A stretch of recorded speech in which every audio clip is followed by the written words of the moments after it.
지난 시간에 우리가 성경론에 대해서 다 살펴봤는데 이제 또 한 2주 정도 하나님의 속성에 대해서 같이 공부하고자 합니다. 하나님의 속성과 성품과 또 하나님의 이름과 또 하나님의 삼위일체 되심에 대해서 다루고자 합니다. 하나님에 대해서 연구하는 학문 분야, 신학 분야를 가리켜서 이제 데올로지라고 합니다. 데오스, 하나님, 플러스 로지, 학문이라는 거죠. 이 학문에서는 하나님의 본질과 하나님의 속성에 대해서 다룹니다. 신론을 다룸에 있어서 우리가 기본적으로 먼저 믿고 확실하게 전제하고 넘어가야 할 부분이 3가지가 있습니다. 자, 첫 번째는 하나님의 존재를 인정해야 한다는 것입니다. 만약 하나님이 존재하지 않는다, 신론은 공부할 필요가 없습니다. 하나님께서 계시다는 것을 우리가 알고 믿기 때문에 신론을 공부합니다. 성경은 하나님이 계신다라는 것을 선포합니다. 그러나 하나님의 존재를 증명하는 데 있어서 이 지면을 할애하지는 않습니다. 그것은 하나의 사실로 선포가 되고 있습니다. 창세기 1장 1절 처음 시작하면서 하나님께서 계시다는 것과 그분이 창조주시라는 것을 선포하고 있습니다. 이것은 이유나 논리를 댈 필요가 없이 하나님께서 일방적으로 선포하신 것이고 또한 우리는 진리로 그것을 받아들일 뿐입니다. 신명기 6장 4절 말씀에는 주 이스라엘의 하나님은 한 주가 되신다고 성경이 기록하고 있습니다. 우리는 성경의 말씀을 통해서 한 하나님의 존재를 알 수가 있습니다. 그러나 하나님의 존재를 부정하는 자, 하나님이 없다라고 하는 자는 어리석은 자라는 겁니다. 이거는 지능지수가 높으냐 낮으냐의 문제가 아닙니다. 잠언 말씀에 보니까 지혜가 무엇인가? 하나님을 아는 것이 지혜의 근본이라고 했습니다. 거룩하신 자를 아는 것이 명철이라고 했습니다. 이 어리석다라는 것은 지능지수가 떨어진다는 이야기가 아니라 하나님을 두려워하지 않는 자, 자기를 창조하신 자, 세상을 다스리시는 분, 온 세상을 심판하시는 분을 인정하지 않는 자는 어리석은 자라는 겁니다. 또한 이 신론을 공부하려면 하나님이 자기를 우리에게 보여주셔야만 우리가 하나님을 알 수가 있다는 겁니다. 하나님은 자기 자신을 끊임없이 계시하시는 분입니다. 만약 하나님께서 자신을 계시하지 않는다면 사람은 스스로 하나님을 알 수는 없습니다. 창조 세계를 통해서 사람은 하나님이 계신다는 것과 하나님의 영광과 하나님의 신성에 대해서 알 수가 있습니다. 다만 하나님의 도덕적인 성품과 하나님의 구원 계획과 그분의 섭리와 이런 것들은 자연 계시만으로는 우리가 다 알 수가 없습니다. 그래서 하나님께서는 성경 말씀을 통한 특별 계시를 우리에게 보여주셨습니다.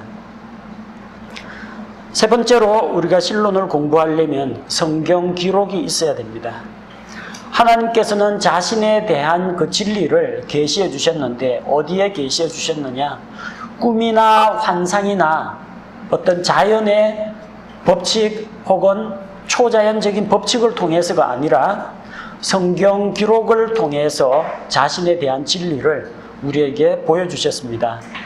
따라서 우리는 이 성경 기록이 하나님의 진리의 말씀이라는 것을 믿을 때 하나님에 대해서 알고 배워나갈 수가 있습니다. 그래서 우리가 신론을 공부한다는 것은 먼저 이 3가지 부분에 대한 합의가 이루어져야 합니다. 과연 하나님이 존재하시는가? 그 계시는 하나님께서 자기 자신을 드러내 보여주시는가? 또 하나님께서 자신을 계시해 주신 진리의 성경 말씀이 있는가? 자, 이것이 갖춰질 때 우리는 하나님에 대해서 공부할 수가 있습니다. 하나님의 존재 다 인정하죠? 하나님이 우리에게 자신을 계시해 주셨고 그것이 성경에 기록되어 있기 때문에 오늘 이 시간 우리가 하나님에 대해서, 그분의 속성에 대해서, 성품에 대해서, 영광에 대해서 우리가 공부할 수가 있습니다. 하나님에 대해서 사람들이 가지고 있는 여러 가지 사상들이 있습니다. 어떤 사람들은 하나님은 존재하지 않는다. 다만 이 온 세계에 있는 물질을 포함한 이런 자연현상 가운데 존재하는 힘들이 있다. 그래서 그런 힘이나 에너지가 하나님이라고 보는 그런 견해가 있습니다. 만물에는 비인격적인 생명 에너지가 있다고 믿고 바로 그 생명 에너지가 어떤 하나님이라고 보는 그런 견해입니다. 이거는 인격체이신 하나님을 인정하지 않는 그런 사상입니다. 두 번째는 애니미즘이라는 사상이 있습니다. 이제 애니미즘이라는 것은 정령 신앙을 말합니다. 모든 자연 만물에는 영이 있다는 겁니다. 그래서 판타지 소설 같은 데 나오는 것처럼 바람의 정령, 불의 정령, 물의 요정 이런 것들, 혹은 태양에도 신이 있다. 태양신. 땅에도 어머니, 대지의 여신, 대지의 여신이 있다. 그렇게 믿고 바다에 가면 용왕이 있고 산에 가면 산신이 있고 온갖 이 자연 만물에 어떤 영적인 존재가 있다고 보는 사상을 이제 애니미즘이라고 봅니다. 또 이런 것들을 숨기는, 이런 것들을 섬기는 그런 신앙을 가리켜서 애니미즘이라고 부릅니다. 세 번째는 물신 숭배가 있습니다. 물건을 섬기는 거예요. 다른 말로 페티시즘이라고 합니다. 물건에 어떤 영적인 존재가 깃들게 된다는 겁니다. 그러면 그게 일반 사물하고는 다른 어떤 특별한 사물이 됩니다. 능력을 갖게 된다는 겁니다. 그래서 그 물건을 숭배하는 겁니다.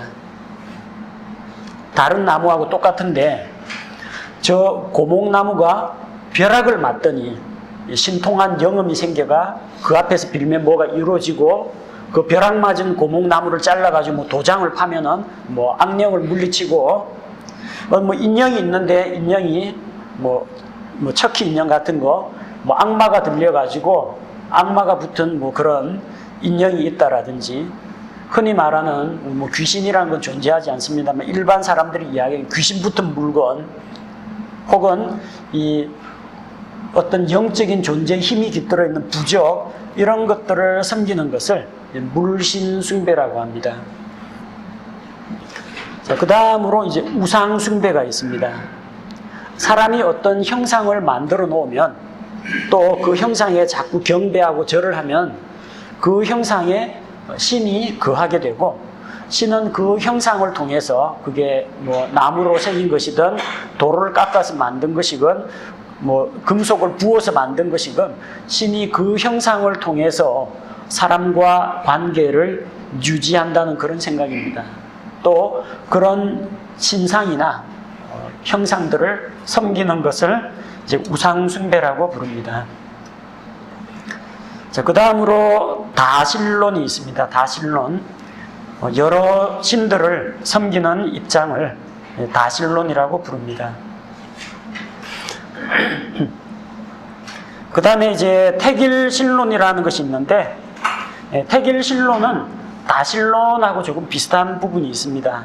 여러 신들의 존재를 인정하면서 그 중에서 특정한 신을 골라서 섬기는 겁니다. 왜 사람들이 이 신을 섬깁니까?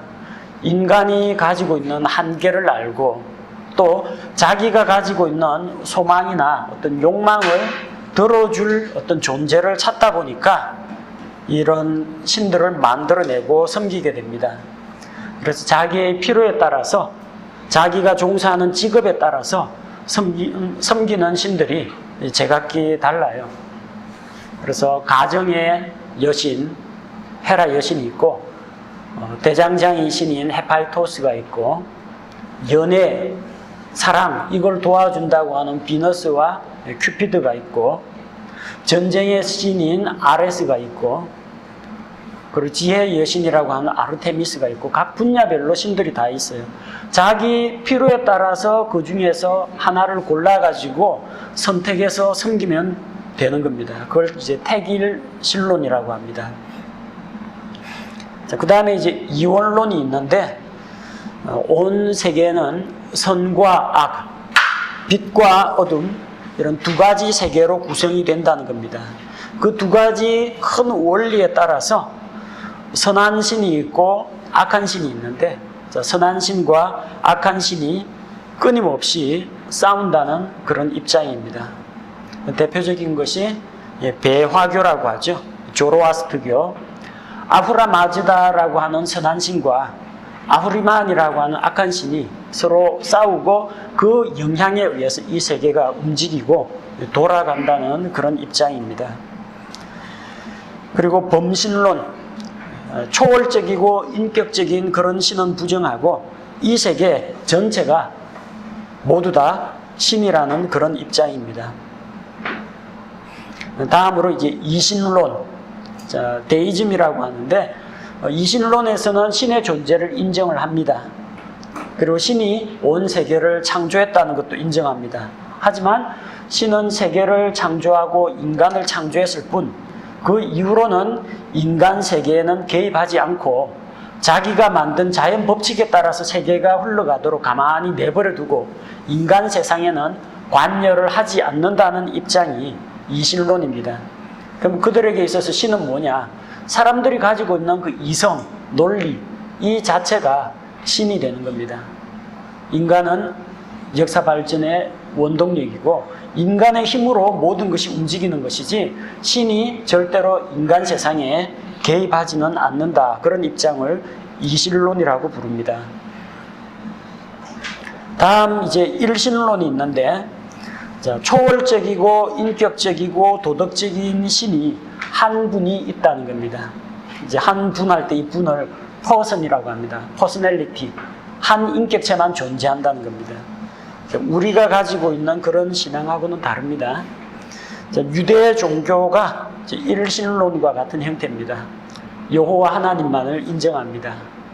그런데 예수 그리스도가 하나님의 아들이라고 하니까 신성모독이라고 이야기하죠. 자, 그리고 이슬람교, 알라신만을 믿습니다.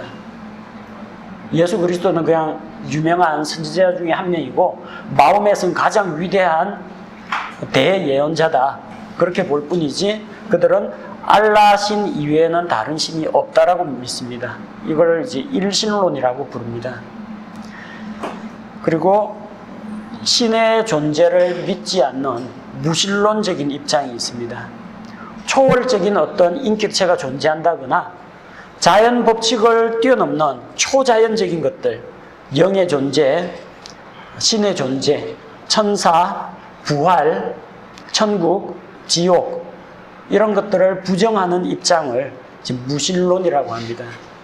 무신론은 자기들은 신과 그런 신앙 체계를 부정한다라고 하지만 이 무신론자야말로 대단한 종교인입니다. 하나의 종교예요.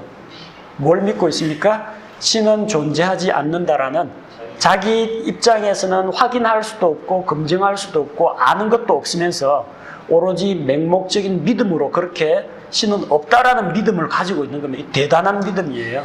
이것도.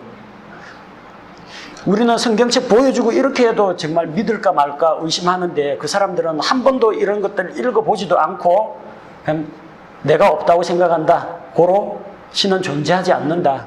무신론이라는 것도 신앙의 한 형태입니다. 자, 그런데 우리는 이런 신을 믿는 것이 아니라 성경에 기록되어 있는 하나님을 믿습니다. 그 하나님은 한 분이 아니라 한 하나님, 세 분 하나님, 세 인격체가 한 하나님 속에 들어있는 삼위일체 하나님을 믿고 있습니다. 자, 다음으로 그 하나님은 어떠한 분이신가? 하나님의 속성에 대해서 하나씩 살펴보도록 하겠습니다. 상당히 많은 것을 다룰 수 있는데 중요한 것들만 가려 뽑았습니다. 첫 번째, 하나님은 스스로 계시는 분이다. 모든 만물보다도 먼저 계시고 그래서 모든 것을 창조하신 분이라는 겁니다.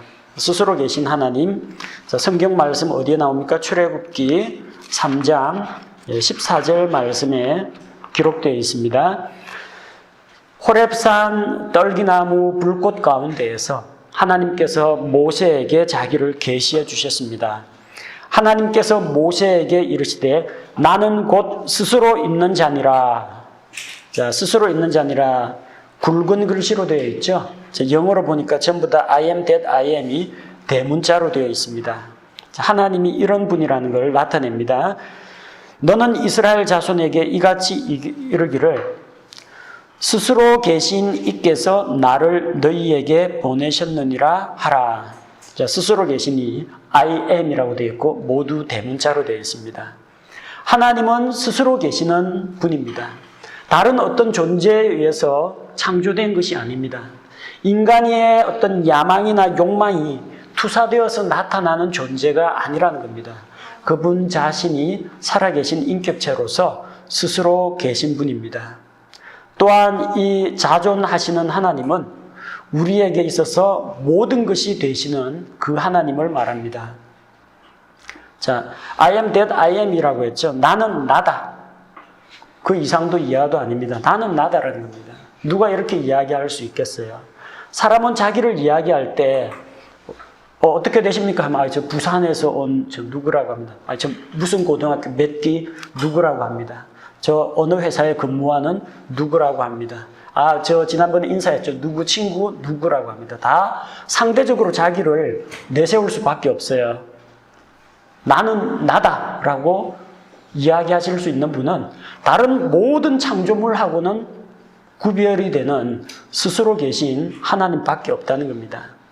이 I am이라는 것은 문장 형식, 1형식에서 사용될 때는 I am, 나는 존재한다가 됩니다. 그래서 존재하는 내가 있다, 나는 나다, 스스로 존재한다, 그런 의미가 됩니다. 그런데 I am 뒤쪽에 뭐가 붙으면요, 2형식이 되고 나는 뭐뭐이다가 됩니다. 사무엘하 22장 3절에서 다윗은 하나님에 대해서 다음과 같이 고백합니다. 주는 나의 반석이시요 나의 방패시며 나의 구원의 뿔이 되시며 나의 망대가 되시며 피난처가 되시며 나의 구원자이십니다. 하나님은 이런 분이라는 거예요. 예수님이 자기에 대해서 소개합니다. 나는 생명의 빵이다. I am the bread of life. 나는 세상의 빛이다. 나는 선한 목자다. 나는 부활이요 생명이다. 자, 우리의 모든 필요를 채워주시는 하나님이시라는 걸 말합니다. 저 많지 우주 공간 저 멀리에 계신, 거기 계시면서 말씀하시는 분이 아니라 인류의 역사 가운데에서 들어와가지고 우리와 언약을 맺으시고 언약을 지켜주시고 또한 우리의 모든 것을 공급해 주시는 하나님이시라는 겁니다. 자, 스스로 계신 하나님, 이것을 가리켜서 여호와, 제호바, 하나님으로 부릅니다. 두 번째는 하나님은 모든 것을 아시는 전지하신 분이라는 겁니다. 하나님은 모든 것을 아십니다. 우리의 슬픔과 눈물을 알고 계시고 장점과 단점을 알고 계시고 남들이 모르는 억울하고 딱한 내 사정도 아시고 사람들은 모르겠지만 내가 몰래 감춰놓은 죄도 알고 계십니다. 내 마음의 소원을 알고 계시고 나의 미래가 어떻게 될지 다 알고 계십니다. 하나님은 지성체입니다. 인격을 갖추고 있고 지성을 갖추고 있습니다. 지혜와 명철을 갖추고 계신 하나님께서는 그 어느 누구로부터 조언을 들을 필요도 없고 또 누가 하나님을 가르치겠다고 들을 사람도 없습니다. 오직 하나님께서 우리를 잘 알고 계십니다. 어느 정도로 잘 알고 계시나 시편 139편 1절에서 4절 말씀에 시편 기자는 다음과 같이 고백합니다. 오 주여, 주께서 나를 살피시고 나를 아셨나이다.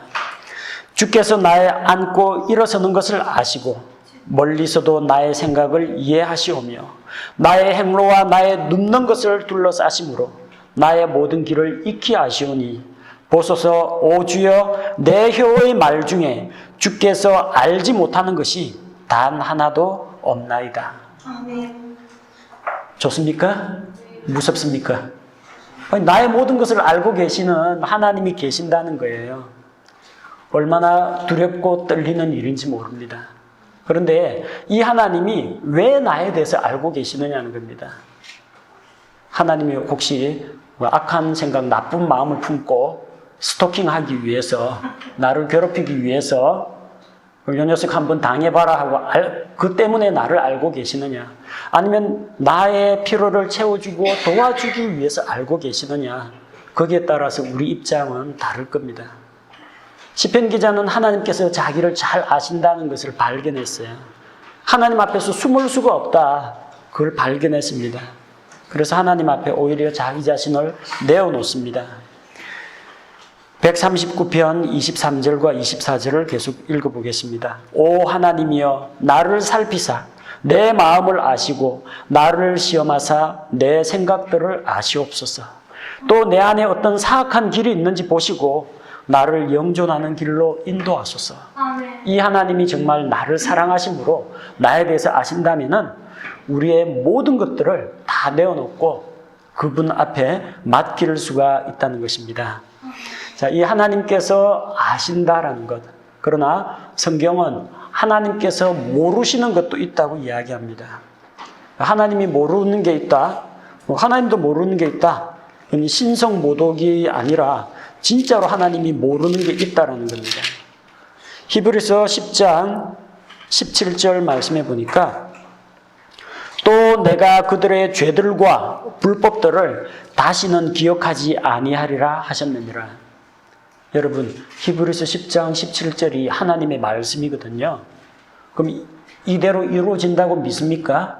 예, 만약 그렇다면 하나님은 내가 지은 과거의 죄들, 내가 회개하고 용서받은 죄들에 대해서 더 이상 기억하지 않는다고 했어요. 아, 내가 기억은 하는데 덮어두자, 꺼내지 말자, 그냥 넘어가자, 이런 입장이 아니라 성경은 분명히 기억하지 아니하시겠다고 했습니다. 이 사람은 그게 안 돼요. 이번은 내가 참자, 좀 넘어가자, 다음부터 그러지 마 이야기하죠. 다음에 또 그랬어요. 내가 한 번만 더 참는다. 한번 두고 봐. 나중에 한 5번 하면요. 너는 전에도 그랬고, 전에도 그랬고, 전에도 그랬고, 지금까지 했던 거 다 끄집어냅니다. 이게 사람입니다. 용서한 게 아니에요. 마음 한구석에 쌓아놓는데 분노만 표출 안 했을 뿐이에요. 다 기억하고 있습니다. 그만 털고 잊어버려야 하는데, 그래, 용서는 한다. 하지만 잊지는 않겠다. 이게 사람입니다. 안 돼요. 잊어버리는 게 마음대로 되면 그거 하나님이죠. 사람이 아니죠. 하나님은 그게 된다는 겁니다. 하나님은 스스로 그것을 기억하지 않으실 능력도 갖추고 있다는 겁니다. 이거는 하나님의 전지하심이 부정되거나 하나님이 기억력이 나쁘거나 건망증이 심하거나 하나님의 능력에 모자람이 있다는 이야기가 아닙니다. 하나님께서 기억하실 수도 있고 안 하실 수도 있는 자기의 능력을 우리를 위해서, 하나님이 다 알고 있다고 하면 부끄러워가지고 다음에 그 앞에 어떻게 나가겠습니까? 할 때마다 처음부터 했던 회개 자백 또 처음부터 다시 해야 될 텐데, 근데 하나님이 기억하지 않으신다고 하니까 완전히 깨끗한 상태에서 하나님하고 관계가 새로 시작되는 겁니다. 히브리서 10장 17절 말씀이 진짜라면은 우리는 진짜로 믿고 있습니다. 우리의 지나간 죄를 기억하지 않으신다는 겁니다. 얼마나 감사한 일인지 모릅니다.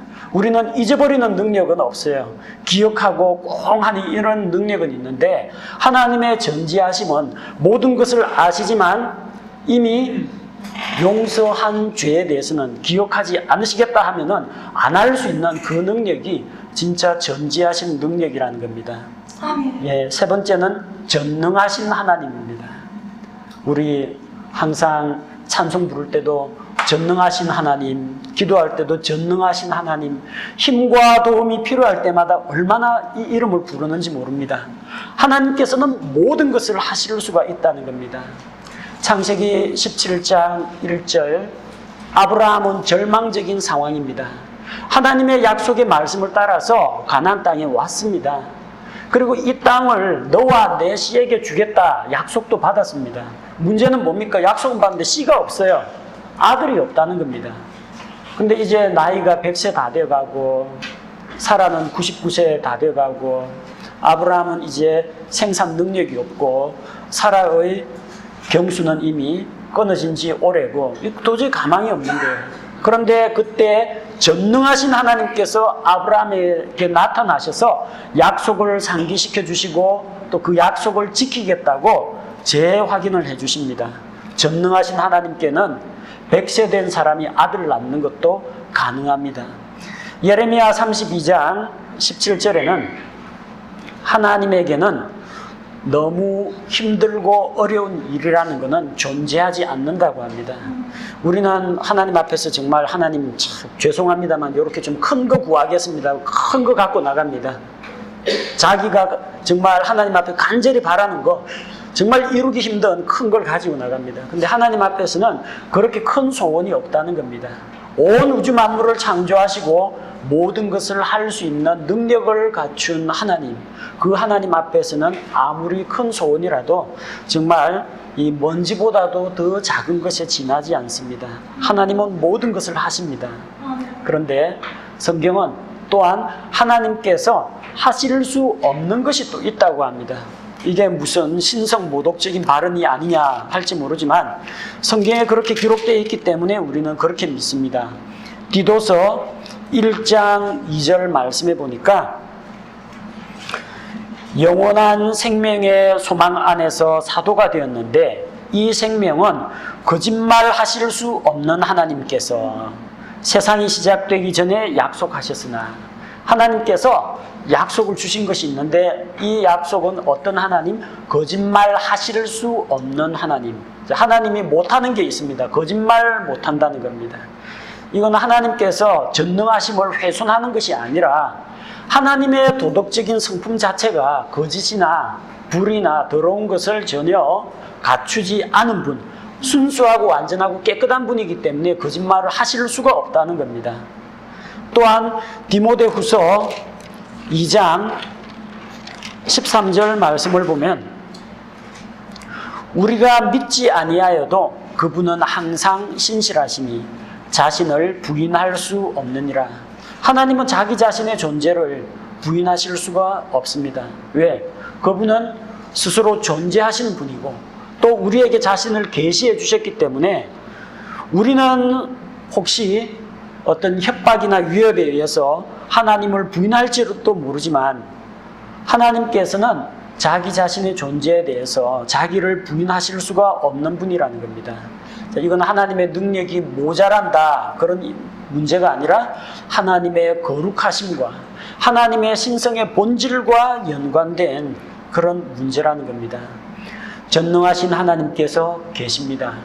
그 하나님은 저 멀리 우주 저 멀리 계신 게 아니라 바로 우리의 아버지로 계시고 우리 기도를 들으시고 우리를 위해서 모든 것을 아낌없이 내어주시는 하나님이라는 겁니다.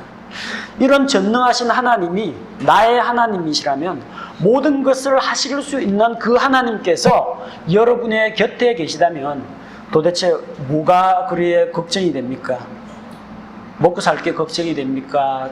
자식 문제가 걱정이 됩니까? 자신의 건강이 염려가 됩니까? 미래가 불안해가지고 걱정이 됩니까? 아무것도 염려할 것이 없다라는 겁니다. 전능하신 하나님께서 함께하고 계시다는 겁니다. 네 번째는 영원하신 하나님이 계시다는 겁니다.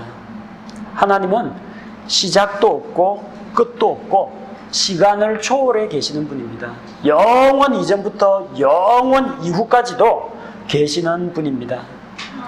시편 90편 2절에 산이 생기기 전에 땅과 이 세계도 주께서 지으시기 전에 주는 영원부터 영원까지 하나님이시라고 시편 기자가 고백을 합니다.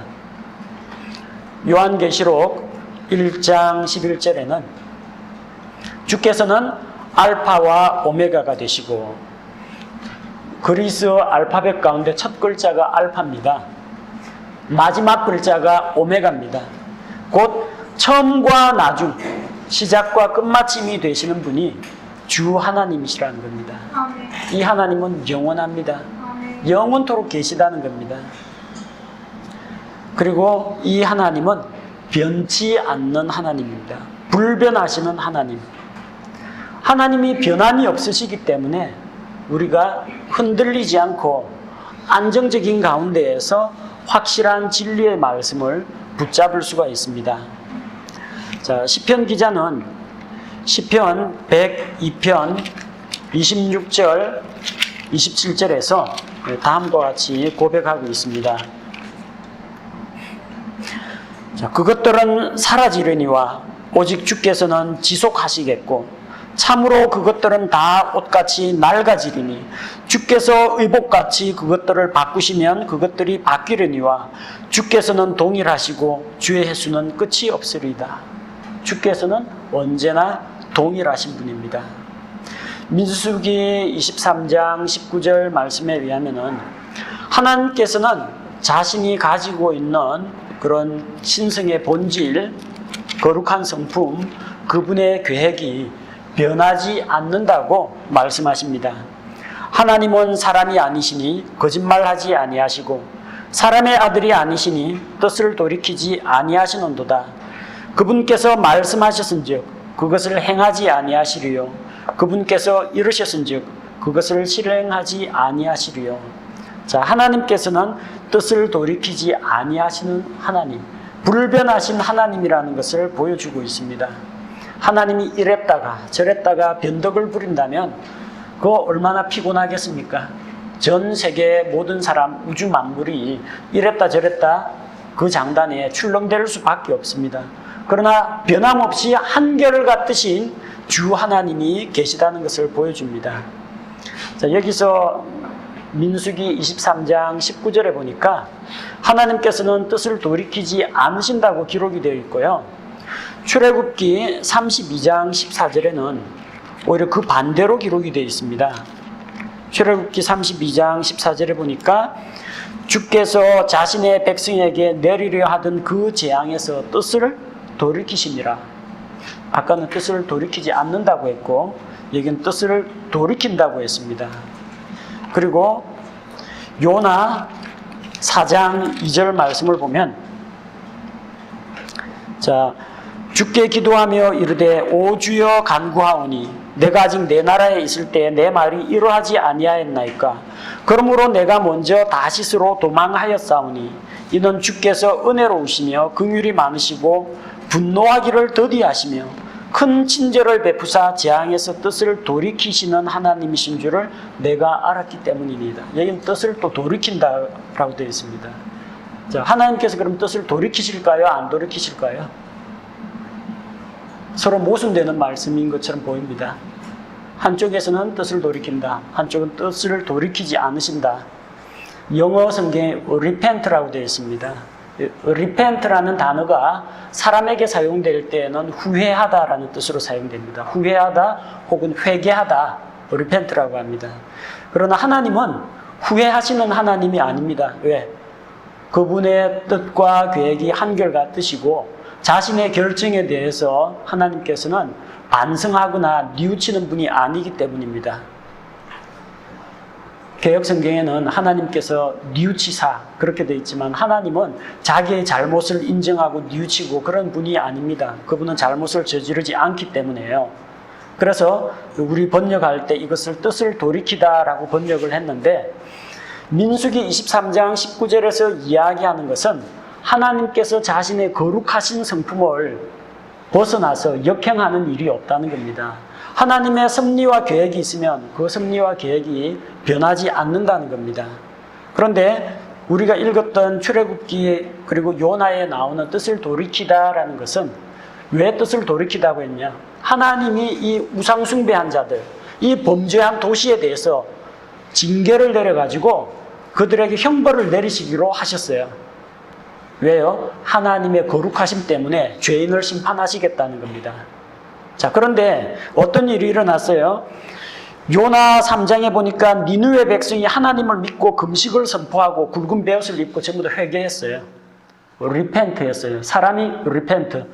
뜻을 돌이켜서 죄에서 뜻을 돌이켜 하나님께로 돌아왔어요. 그러면 거룩하신 하나님은 어떻게 하는 것이 옳을까요? 회개하는 자를 용서해 주는 것이 하나님의 거룩하신 성품과 그분의 사랑과 긍휼입니다. 그렇기 때문에 심판을 내리기로 한 거기에서 뜻을 돌이켜서 심판을 안 내리기로 하신 거예요. 하나님의 거룩하심이나 하나님의 사랑과 공의는 전혀 달라지지가 않았습니다. 그냥 그대로 있었으면 심판을 내렸을 텐데 사람이 뜻을 돌이켜서 하나님께 회개하고 돌아왔기 때문에 하나님께서 심판을 하지 않으신 겁니다. 자, 이것은 하나님의 그 본질적인 속성과 성품에서 전혀 벗어난 것이 아니기 때문에 우리는 이 두 가지 말씀이 모순되지 않는다는 것을 알 수가 있습니다. 사람이 죄에서 돌이키면 하나님께서는 그에게 내리기로 했던 심판과 형벌에서 뜻을 돌이키십니다. 그러나 그분의 본질적인 속성에는 전혀 변함이 없다는 겁니다. 그 다음으로 살펴볼 수 있는 것은 무소부재입니다. 안 계신 곳이 없고 모든 곳에 계신다는 겁니다. 하나님은 특정 지역, 특정 시간에만 계시지 않고 언제나 모든 곳에 계십니다. 우리가 홀로 있을 때나 멀리 떠나 있을 때나 사람들이 나를 떠나갔을 때에도 언제나 내 곁에 계신다는 겁니다. 야곱은 에서의 손을 피해가지고 자기 외갓집으로 도망을 갔습니다. 가다가 베델에 이르러서 돌을 베고 누워서 자는데 거기에서 사닥다리의 환상을 보게 됩니다. 일어나서 그가 고백합니다. 주께서 과연 여기에 계시거늘 내가 알지 못하였다.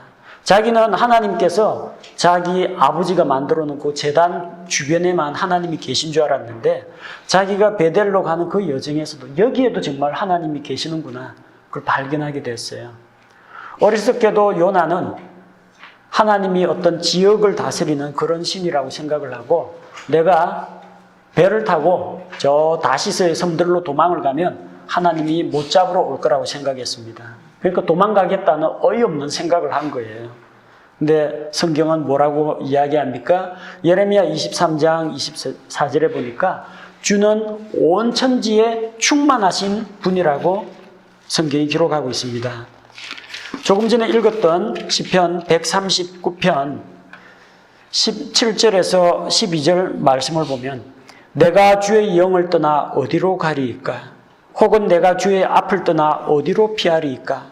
내가 하늘에 올라갈지라도 주께서 거기 계시오며 내가 지옥에 내 침상을 펼지라도 보소서 주께서 거기 계시나이다.